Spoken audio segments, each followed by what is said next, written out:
first thing that came to me was the audio tape, which he sent to me in January of 2004. He didn't call me and let me know that he was sending it, but one day I just checked my mail to pick up my mail, and there was a package from my father. There was no explanation of what was on this tape, so I just put the tape in my cassette recorder, and in it he outlines his knowledge of the conspiracy, which was codenamed The Big Event. I was a bench warmer on it, and I had a reputation for honesty. I think it's essential to refocus on what this information that I've been providing you, and you alone, by the way, consists of. What is important in the story is that we've backtracked the chain of command up through Cordmeyer and laying the doings at the doorstep of LBJ. He was sick, and he wrote this out, as you can see by the handwriting, with great difficulty. It's a little hard to read some of it, but at the top here we have the initials LBJ, which of course was a vice president at the time. Below this we have Cordmeyer, who was a CIA officer. Below that we have named David Morales, who was also a CIA, I don't know if he was official CIA, but I'm certainly heard his name before in relation to contract work that he did with the CIA. I think he was a pretty serious guy, a guy capable of doing just about anything.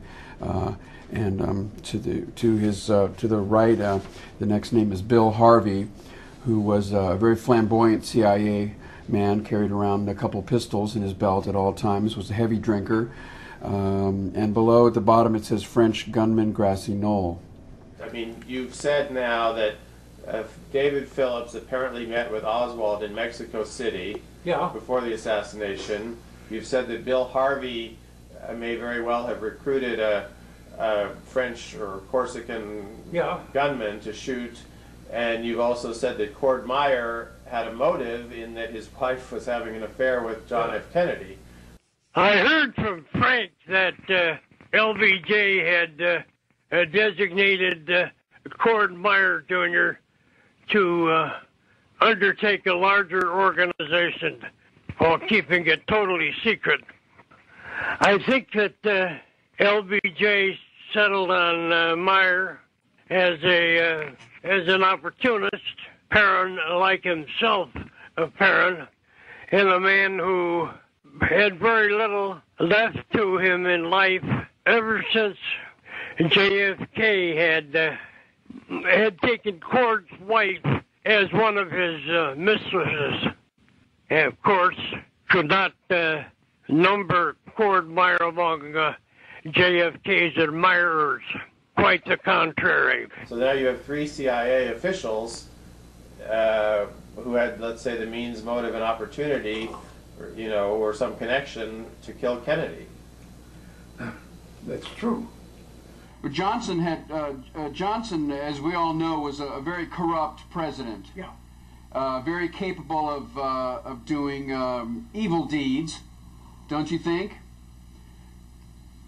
Unquestionably. And if he wanted something done, he may have turned to someone like Bill Harvey, right, who was also extremely corrupt, right, and a psycho, basically.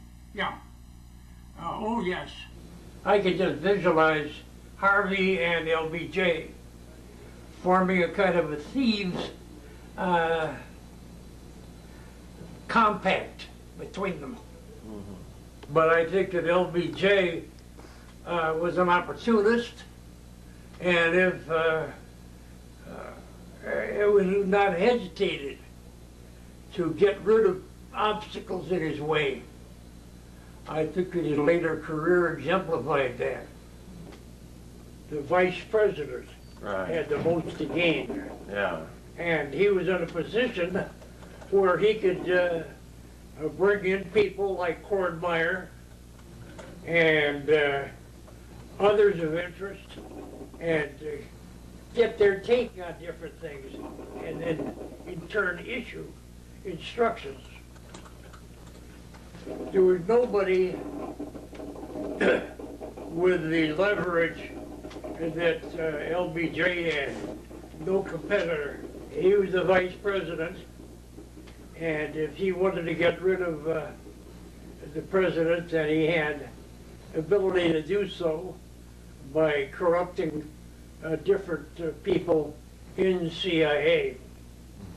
And he had to do it with the limitations of CIA because there was no other group that honored, if I could use that term, honored the clandestine limitations the way CIA did.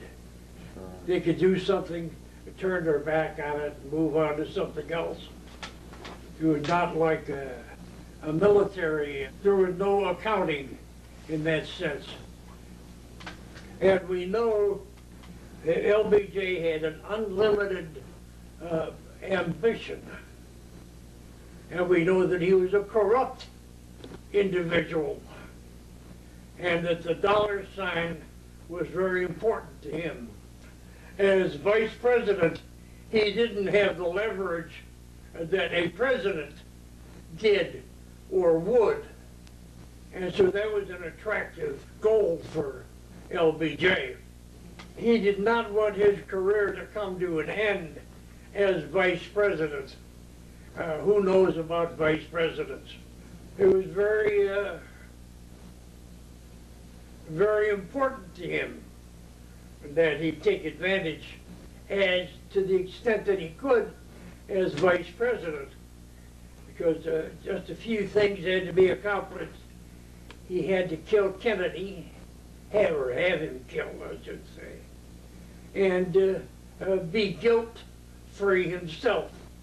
Then he could go on and do what he wanted to do as President of the United States.